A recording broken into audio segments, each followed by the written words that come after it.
Tingnan nyo to, ang aming baboy.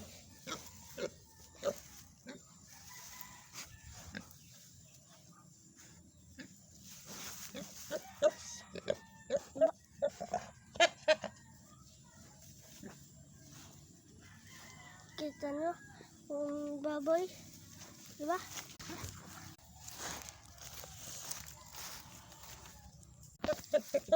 Diba, ang baboy namin?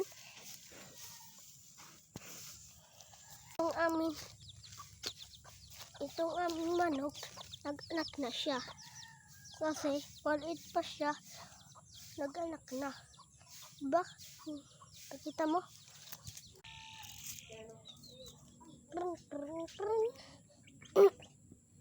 Tingnan nyo, meron kaming piso. Palagi siyang tinutulungan ni Papa ng